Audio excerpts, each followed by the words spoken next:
Good morning, everybody. I'm Eric Kapitulik. I'm the CEO and founder of the program. As many of you are aware, the program is a team building and leadership development company. We have one mission: develop better leaders and create more cohesive teams. One of those teams and coaches that I personally have had the pleasure of working with, and a coach that really a great privilege of my life is developing a relationship with him to now not only be called a client of ours, but one of my best friends is joining us this morning, and Coach Scott Frost. Let me share a little bit about Coach Frost's background, because I know he won't say it himself. Coach Frost is a graduate of Wood River High School in Wood River, Nebraska. He was Nebraska's starting quarterback in 1996 when he won the 1996 Big 12 Offensive Newcomer of the Year award. In 1997, he was a Johnny Unitas Award finalist and an academic All-American. Nebraska that season went 13-0 and captured the program's 5th national title, with him being the starting quarterback of that team. Scott was then selected in the 3rd round of the 1998 NFL draft and played six seasons as an NFL safety. That's as a player. That's as a student athlete, an athlete. Now, as a coach, he's won 7 conference championships in 13 seasons as a full-time coach. Let me say that again. He's won 7 conference championships in 13 seasons as a full-time coach. During that time, teams that he has been a coach of have won 131 games, averaging more than 10 wins per season. In addition to coaching in 2 national championship games, Coach Frost has coached in 5 other New Year's Six bowl games in the last decade. He's had stops along the way at Nebraska as a defensive graduate assistant, Kansas State graduate assistant, Northern Iowa as an assistant coach for linebackers, and as their co-defensive coordinator. He was the University of Oregon's wide receiver coach and offensive coordinator. He, of course, as many of the listeners are aware, was the head coach at UCF, the University of Central Florida, and now, of course, is the head coach of the University of Nebraska Cornhuskers. Few of his coaching accolades include the Consensus National Coach of the Year, AFC Coach of the Year, Bear Bryant Coach of the Year, Home Depot Coach of the Year, Eddie Robinson Coach of the Year, FCA Coach of the Year, AP Coach of the Year. He was the unanimous selection as the American Athletic Conference Coach of the Year. He was a Broyles Award finalist. That award is given to the best assistant coach in college football while coaching at Oregon. He led UCF to a 13-0 record in 2017 when the Knights were the nation's only undefeated team. He's the head coach of the greatest 2-year turnaround in college football history, going 0-12 to 13-0. And what I found out today while researching for this interview, he's one of 2 people in college football history to post a 13-0 season as both a player and a head coach. Most importantly, Coach Frost is the husband to Ashley and the father to RJ, his son, and Allie, his daughter. Coach Frost, that took a while to talk about all your accomplishments, accolades, and who you are. I certainly appreciate you being my friend. I certainly appreciate joining us here this morning. Coach, appreciate you, Cappy. Yeah, you're a better friend to me than I am to you, and grateful to you. Oh, thanks, buddy. Hey, let me start right away with this, because I talk about all of your playing career, all of your coaching career, and I end with husband to Ashley, father to RJ and Allie. Let me ask you a question as it pertains to your family. When you think about, Axel, my son, you've met him personally. Tell me some advice as a father that I should give to my son, Axel. And when I watch you raising Axel, that's how I want to raise RJ. Um, it's amazing when you become a father. You learn that sacrifice is important. We all saw our parents or somebody in our lives sacrifice for us, but it's just amazing to me how the switch flips the minute you have children, how my needs aren't important anymore. My life's based on their needs. And that's really how the circle of life should be. And we need more people around the country being willing to make that sacrifice and give anything of ourselves for other people. Yeah. Yeah. Coach, you mentioned your parents, whom I've also had the privilege of meeting both at your wedding and then basically it seems like I don't know if they're there for every single football practice, but at least every football practice that I've been to, your parents are on the sideline for it. Uh, t- Talk about the impact that they've had on you, whether that be as an athlete, a coach, or a parent. I mean, yeah. What's the impact they've had on you? Well, I am who I am because of my mom and dad, Cap. Um, and I think a lot of people would say the same thing. My parents bent over backwards to try to give as much of themselves as they could to have their two sons be successful. Um, I've said this a lot, but my two biggest heroes in coaching are Coach Osborne and Tony Dungy. And both guys, since they've been done coaching, have devoted their lives to fatherhood and mentoring. Coach Osborne through teammates, Coach Dungy through All Pro Dad. When you listen to those two talk about the statistics and the likelihood of people being successful, staying out of trouble, graduating high school, staying off drugs, staying healthy, um, there's no question that statistically you're at greater risk of all those things if you don't have two good parents at home, if you don't have a good father at home. I'm one of the lucky ones because I did. I had a father that disciplined me, held me accountable, pushed me, motivated me. Um, Mom as well. You know, she's a coach.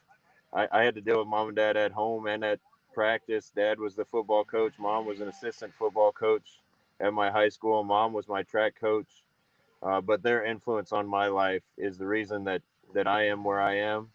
And like I said, two guys that I admire as much as anybody in this world that have spent the latter parts of their lives trying to create an environment in this country where more fathers are around, more parents are doing exactly what my parents did. Yeah.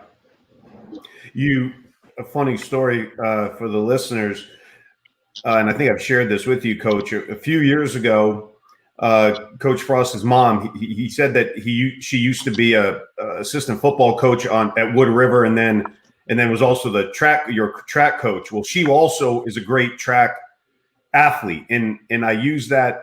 I don't use the past tense of she was a great track athlete. No, she is a great track athlete. She competed in the world. I want to get this right, Coach. It's the World Track and Field Games. Is that right?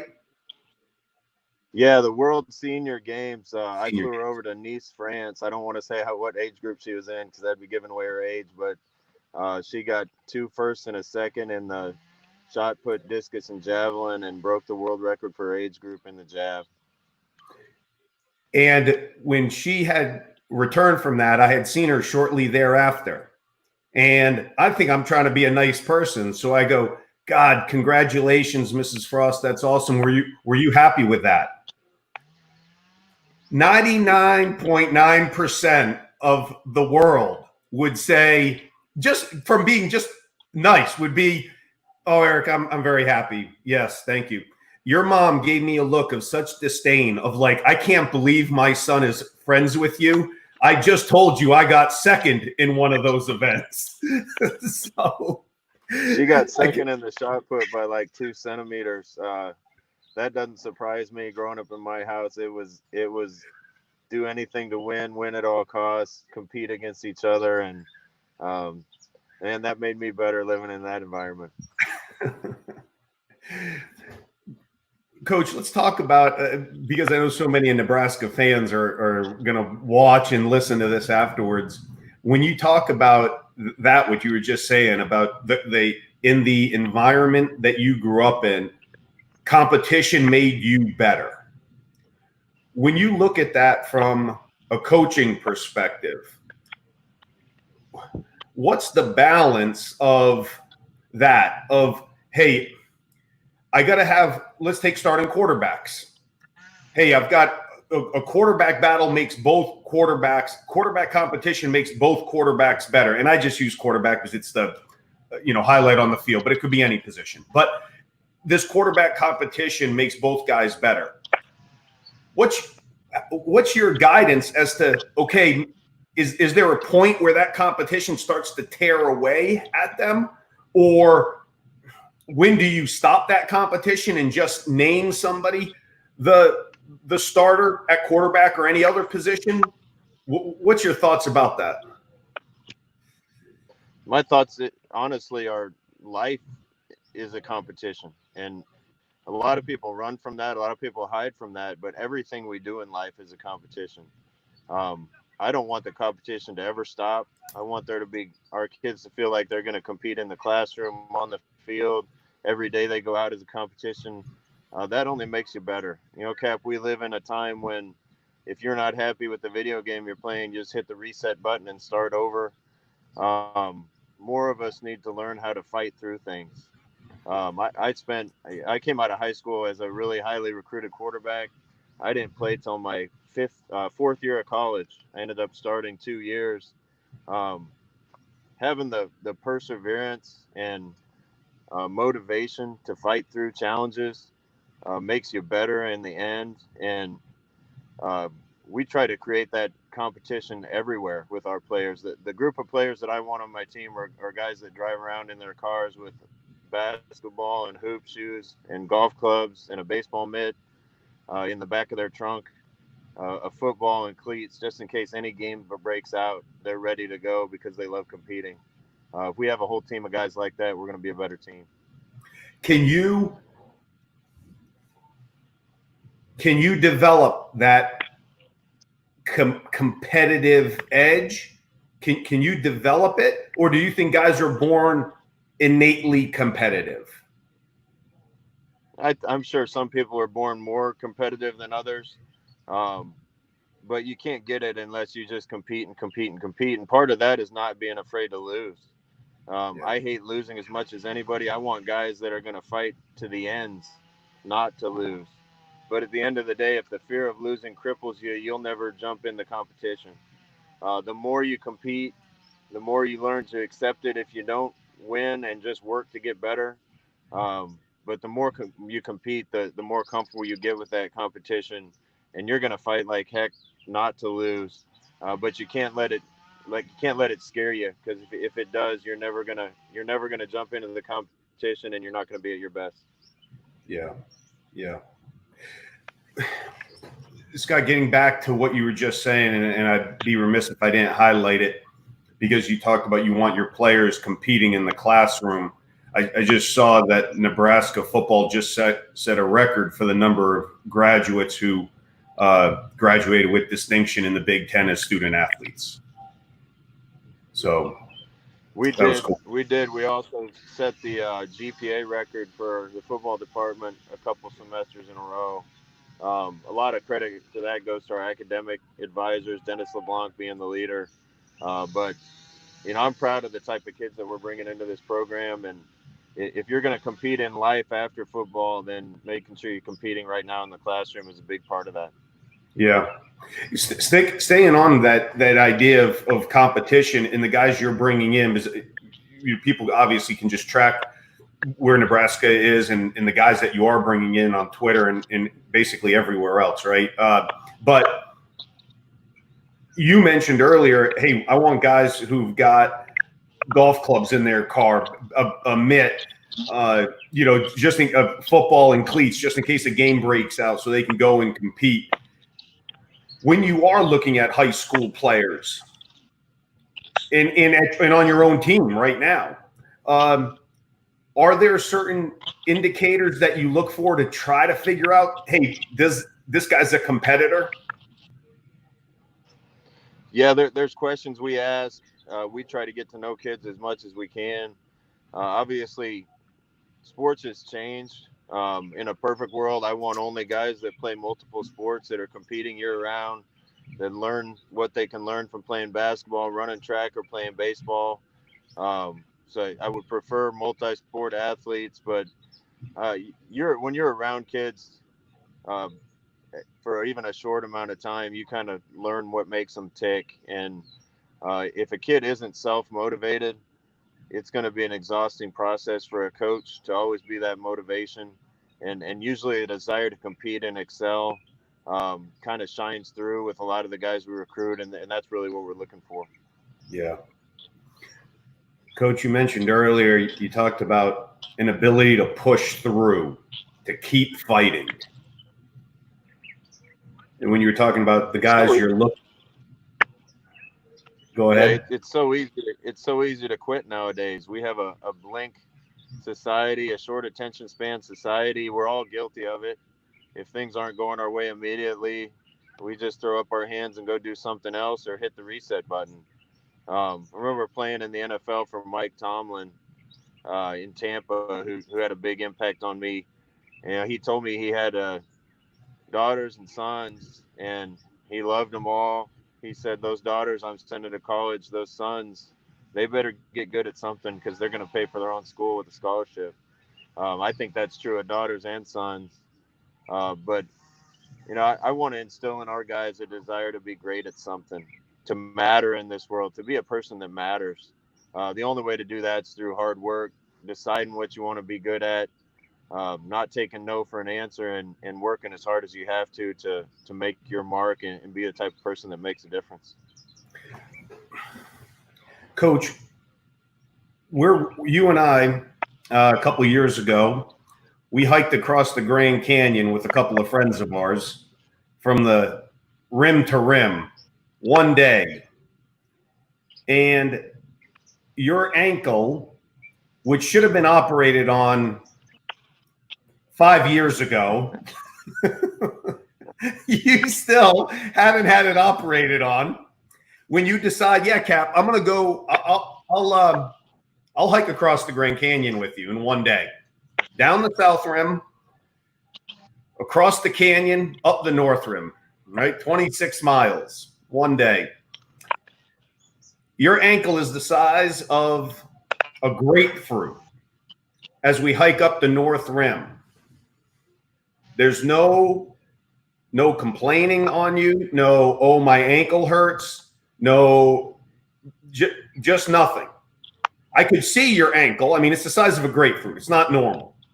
And I see you just putting left foot, right foot, left foot, right foot, left foot, right foot up the entire North Rim of the Canyon. What? Cappy, I know you too well. If I'd have been complaining, I never would have heard the end of it from you. Well, I don't know about, well, you're probably right, but do you think, where does that toughness come from? Because when somebody says, hey, define Coach Frost in a word, my first word is tough. So, and I love toughness. I respect toughness. I try to instill it in my children. Where does that toughness come from? To hike up the Grand Canyon, across the Grand Canyon with an ankle the size of a grapefruit and not complain once. And not only not complain, but share positive attitude and share a positive energy with the rest of our buddies who are hiking across it with us. Well, it flatters me that you say all that. I don't know, man. I've always just been one for a challenge. I think the more that you put yourselves in those situations, the more that you realize that your greatest accomplishments and greatest sense of satisfaction with yourself is when you overcome great things. Yeah, I got surgery a month and a half later and had a bone spur the size of my little finger taken out of my ankle. So it wasn't fun, man. At the end of that, I remember we all took a shower, and in the gas station where the Gatorade was at the top of the North Rim was about a quarter and a half mile away, and I started limping over to the gas station. Had two different cars stop and ask me if I was okay. So I was embarrassed, but overcoming something, achieving something, there's no greater satisfaction, and I think the love of that feeling is what pushes me through and almost makes you enjoy the pain and the suffering that it takes to get to those achievements. Yeah, totally. What would you consider then, Scott, to be the greatest adversity you've faced in your life? It doesn't have to be physical necessarily. Well, everybody faces different things. There's been some personal things I've gone through as an athlete.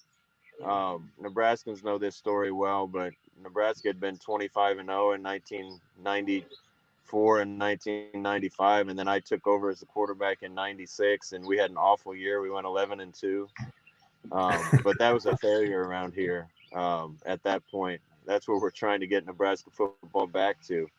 Um, Being honest, I was about the most hated person in the state of Nebraska because uh, praise and blame is all the same. It's usually phony, but that's just how it works. The quarterback and the head coach get most of the praise and take most of the criticism. Um, Probably the low point of that, I remember walking into an accounting class at the university, and the school paper couldn't have been meaner to me. And when you walk in amongst all your peers and there's newspaper articles just berating you, laying on the floor around all the other students, that was a hard time for me. Um, but in those situations, you gotta say to yourself, I'm either fighting back or I'm giving up. And that's where, if you've trained yourself to keep fighting and keep pushing through, and then when you find yourself in those situations, there's no other response that comes into your mind, no other solution other than to just work harder and get through it. You know, Coach, it reminds me, because getting back to my son and doing some of these things that we're doing right now, that get shot out on Twitter or some of the other social media platforms, he'll ask me, you know, hey, Daddy, can we go see how many likes you have? And I always tell him, no, we're not going to see how many likes we have. Because if we see how many likes we have, that means that it matters to me. And it matters to me when people say bad things about me. And who I care about and what they say to me is your mother, my wife, you, and your sister. But that comes with some maturity, though, to be able to tune out the noise, the comments, the praise and blame of others. What have you done to help you with that in the coaching career? Yeah, that comes with perspective in my mind too, Cap. That's the environment that kids are raised in now. For me personally, um, I only have one judge, and that's my creator, and that's the way that I look at it. But in regards to the desire to get likes on social media, I always tell guys, if there's people that you wouldn't go to ask advice, then you shouldn't care what they say. And most of the people that are liking things on social media or giving positive or negative comments on social media, they're not people that you'd go to for advice. So worrying about what they think or say shouldn't even come into your mind. There's a big difference between what people think of you and what you really are. And those two things are never going to be parallel. And who we are as a man or as a person is a lot more important than people's perception of us. That's right. Yeah. I talk to my children about it all the time, that reputation is what people think you are. Your character is who you are. Let's make sure we stay focused on our character more than our reputation. Coach, on that, bring you around, because you always say the same thing, but I say it a lot better way. Hardly. Coach, with that said, when you talk about somebody's character, I'd like to share a story about you with the audience.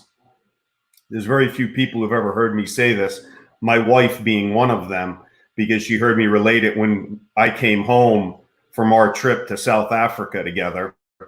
It was 2015, spring of 2015. Coach Frost and I took a trip to South Africa. We went great way shark diving down there together. We did a whole lot of hiking in South Africa and just had a general great time when we were there. on one of those days when we were on vacation, we went to a winery called Spear. Spear is one of the bigger wineries in South Africa. It's right outside of Cape Town. Coach Frost and I went there to check it out. They've got a bird of prey exhibit as part of that winery, which is really why we were going there. But then when we decided, well, hey, the winery's right there, we'll go check out the winery too. We went inside and we bought this wine tasting thing off the menu where we tried, I don't know, 8 or 10 wines from the winery and a meat and cheese plate that went with it. As you can imagine, Coach Frost and I killed the meat. I don't know if anybody touched the cheese, but we killed the meat that was on the plate. But a South African woman, a black South African woman, grew up in apartheid, was now still there. She was our server. She was our waitress that day. And she sat down with Coach Frost and I to tell us about the wines. Coach Frost and I, we quickly told her that neither one of us are big wine drinkers. Well, this is a good time because Coach Frost, we just lost Coach Frost, so I'll continue here while he connects back on. But we neither Coach Frost or I were big wine drinkers, and instead, we would just like to talk to her about what it's like to live and grow up in South Africa. And she was telling the story that right now she lives with her husband, her 2 adult children, and their families, all in one home. And she was the only person in that home that had a job. And she was supporting, as a waitress, her husband, both her children, and their families off of that one job as a waitress in the winery. She spent 2 hours with Coach Frost and I at our table, just discussing growing up in apartheid, etc. And we go to leave. And as we go to leave, she brings the bill. And Coach Frost, as he always does, jumps on the bill and grabs it. And doesn't say anything to me. But I see him, I look at him as we're picking our stuff up to leave. He signs the bill. And the bill, this is South Africa, 5 years ago. So all of that we did was, it maybe cost us in the things that we were buying, maybe it was $50 that day. Coach Frost, when he goes to leave, and I just look at it as I'm leaving, Coach Frost leaves a $400 tip. Signs his name, puts it down, and walks out. Doesn't even say anything to me. If I didn't turn back and look at it, I wouldn't even know this. Pays $400 tip, signs it, walks out, and just leaves, and we leave quickly. So she doesn't even have a chance to say thank you for that.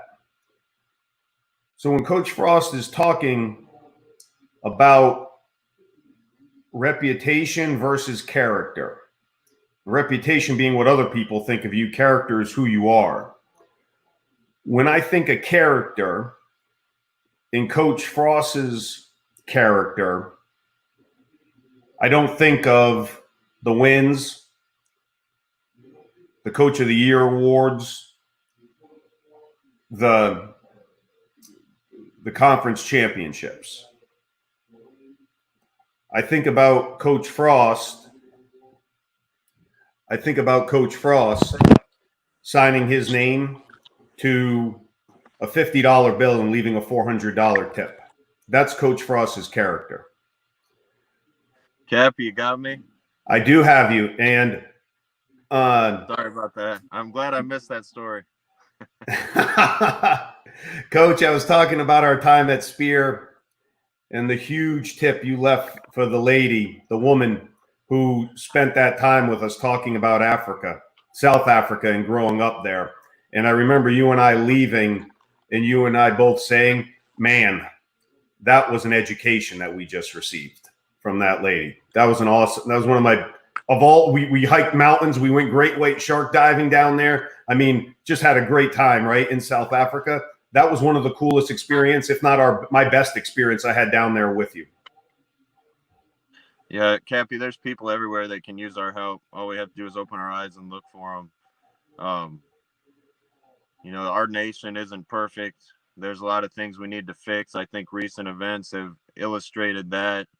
There's a lot of ways we can get better and a lot of troubling things in our past. But traveling overseas and seeing the way things are in some other places makes me grateful and makes me know that I'm blessed to live here. And again, that you don't have to look very far. Around every corner there's somebody that could use a hand and use some help, and we just have to keep our eyes open and have a servant's heart so that we can take advantage of those opportunities when they're in front of us. Well, Coach, you do it in your own actions. Now, with that said, Coach, as it pertains to you're probably at this point had it up to here at answering questions about COVID-19 and your own student athletes. And I know you're doing everything you can. And because you guys are doing everything you can, why Nebraska has such low numbers, positive test numbers. But so I'm not gonna discuss that. But as far as the social issues that are facing our country right now, but I would like to talk about you as the leader of the Nebraska football team. As it pertains to social injustice, what do you feel like? What are you all doing as the leader of your organization to help address it?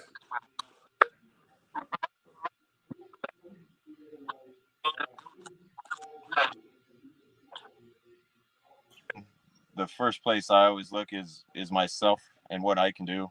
Um, the best thing that I can do, not the only thing that I can do, the best thing I can do is make sure there's an environment at the University of Nebraska where everybody feels equal, everybody feels welcome, nobody feels any discrimination.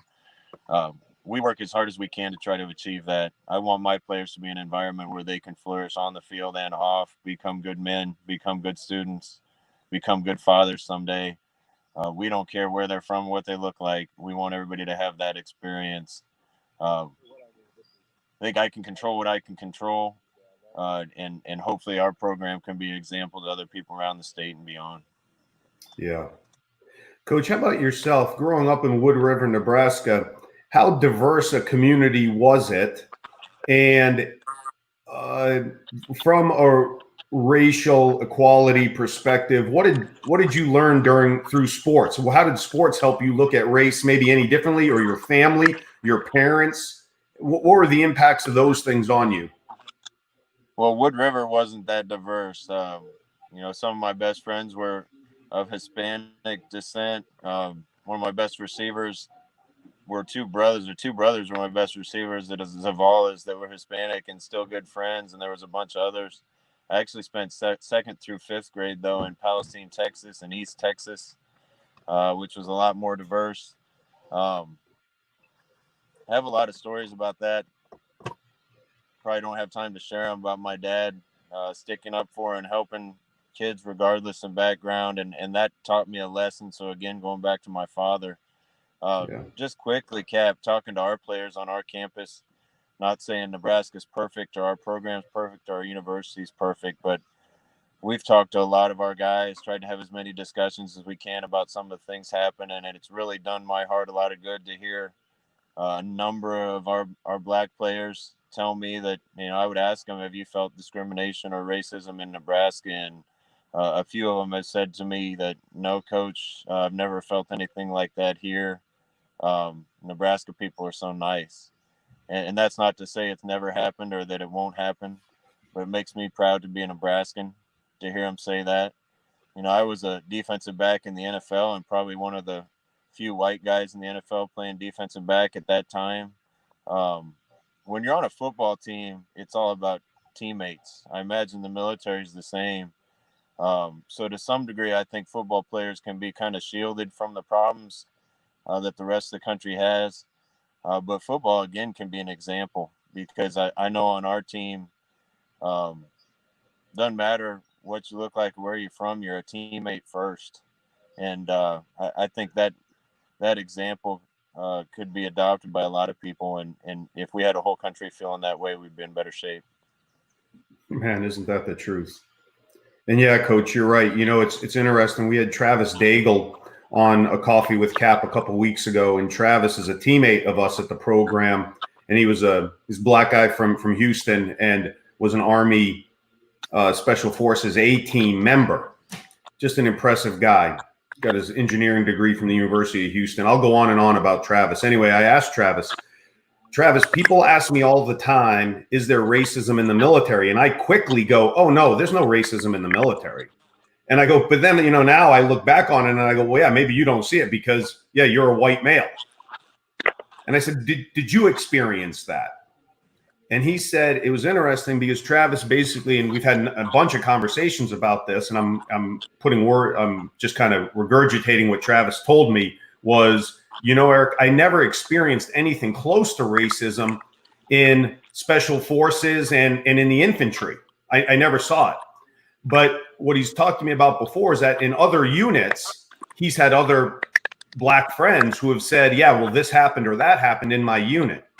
And that's why I think it's very, I would share with everybody that to just say, well, the military is racist, or the military isn't racist, or in football, it's not there.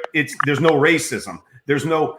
I think the big difference is on really good teams with really good leaders and really good teammates, there probably isn't those issues.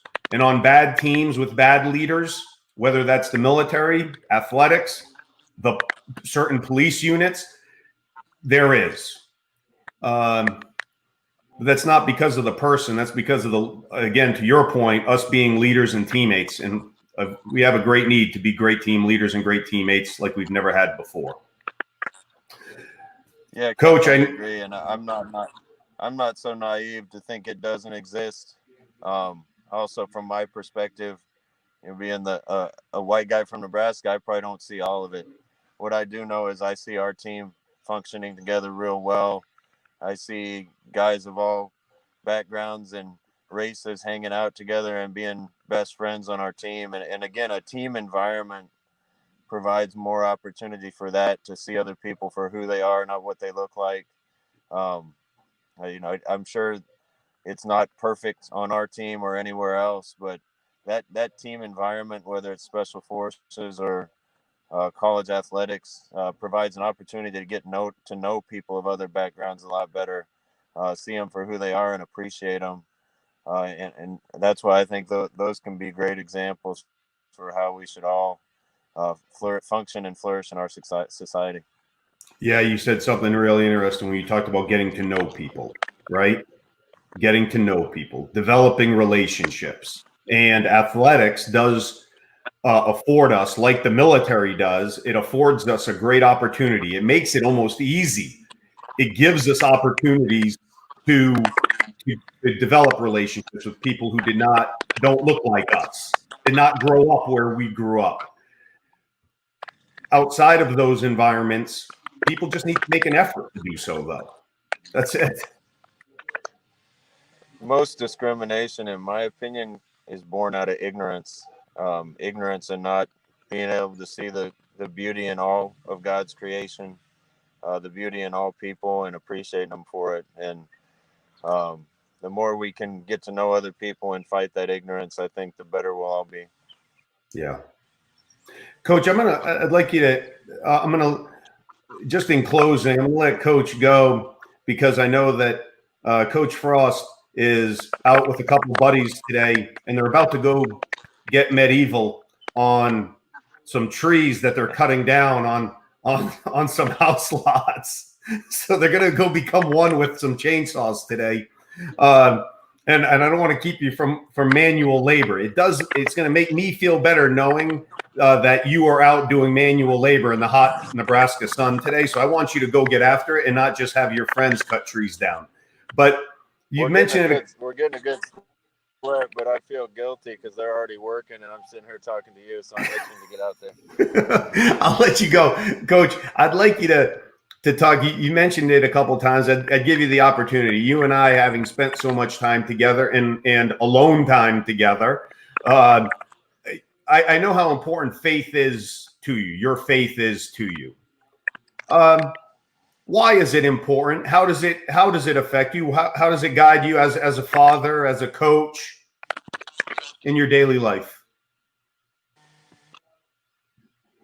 Well, it's first, and I think everybody has to have something that's first, whatever it is for them. I was raised to believe, and my faith is the most important thing to me. And the more often I can live that way, I think the more successful I've been and the more successful I'll be. Um, but that's the way I try to live. And nobody's perfect, Cap. We're all going to make mistakes. But in order to be great, I think you really got to know who you are. And without knowing what the bedrock of your foundation is, I don't think you're going to know who you are. And that just puts you in danger of just drifting through life without really having a purpose or a mission. Coach, as you know, I live on a farm, a 100-acre farm here in Connecticut.